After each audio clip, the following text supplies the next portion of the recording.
Monde quotidien d'aujourd'hui, samedi 30 mars 2024. Thème: nos armes de combat. Nos armes de combat. Thèse de lecture: 2 Corinthiens chapitre 10. Nous allons partir du verset 3 à 9. 2 Corinthiens chapitre 10, 3 à 9. Si nous marchons dans la chair, nous ne combattons pas selon la chair, car les armes avec lesquelles nous combattons ne sont pas charnelles, mais elles sont puissantes par la vertu de Dieu pour renverser les forteresses.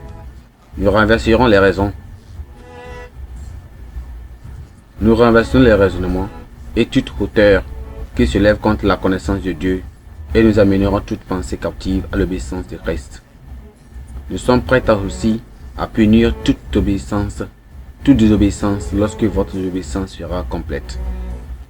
Vous regardez à l'apparence. Si quelqu'un se persuade qu'il est de Christ, qu'il se dise bien en lui-même que, comme il est de Christ, nous aussi nous sommes de Christ. Et quand même, je me glorifierai un peu trop de l'autorité que le Seigneur nous a donnée pour votre édification et non pour votre destruction. Je ne saurais en avoir honte, afin que je ne paraisse pas vouloir vous intimider par mes lettres. Le verset clé, c'est le verset 5. Nous renversons le raisonnement et toute hauteur qui s'élève contre la connaissance de Dieu, et nous amenons toute pensée captive à l'obéissance de Christ. Amen. Paul était un citoyen de Cilicie, une province de Rome, où vivaient les célèbres pirates ciliciens.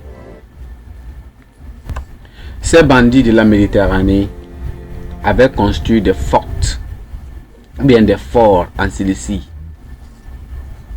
en Thracia, une région montagneuse et accidentée de l'ouest, d'où ils contrôlaient toute la route maritime du Moyen-Orient jusqu'à Rome.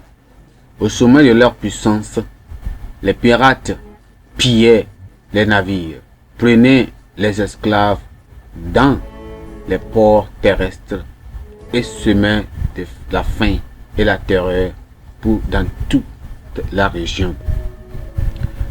Lorsqu'ils lançaient un ray à Ostie, à 15 000 à peine de Rome, provoquant une aggravation de la famine dans le célèbre siège du pouvoir, Rome en avait enfin assez. Le général Pompée a été envoyé pour démanteler le vaste réseau de pirates. En 89 jours, il a mis les pirates en déroute en détruisant leurs fortes et en les forçant à se réfugier dans les espaces ouverts où ils pouvaient facilement être vaincus. Telle est la véritable légende qui se cache derrière l'illustration de Paul dans le passage aujourd'hui. Nous devons renverser les forteresses de Satan à l'aide de nos armes de combat. Les forteresses de Satan sont son centre de commandement et de contrôle, d'où il lance des attaques spirituelles et des incursions dans les vies humaines sans défense. La peur, l'inquiétude, le découragement, le doute, les imaginations diaboliques, les maladies mystérieuses, les oppressions démoniaques. Voilà quelques-unes des forteresses que Satan a réussi à utiliser pour maintenir de nombreuses personnes en esclavage.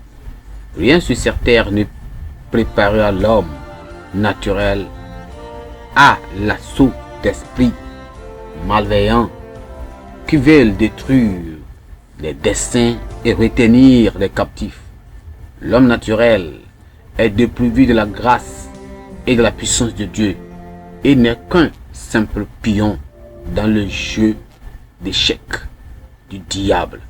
Il est possible d'abattre toutes les forteresses lorsque nous obtenons la puissance et l'autorité que Christ nous donne après notre repentance du péché et par la foi en lui. Nous passons du pouvoir de Satan au royaume de Dieu. Désormais, citoyens des cieux, nous pouvons exercer notre domination sur les puissances des ténèbres. Le salut donne aux croyants l'accès aux puissantes armes de la justice et de la foi et de la prière.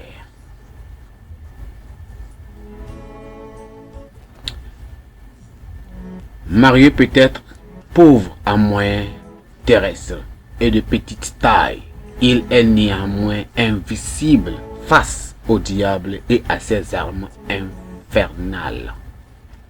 Quelle que soit la force avec laquelle Satan a consolidé sa position dans votre vie, votre combat pour le déraciner peut commencer aujourd'hui.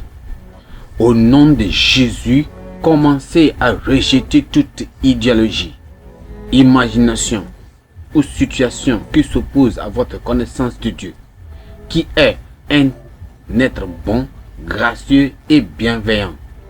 En tant qu'enfant de Dieu, vous avez de l'autorité et la domination sur toute forteresse. La victoire est assurée au nom de Jésus. Amen.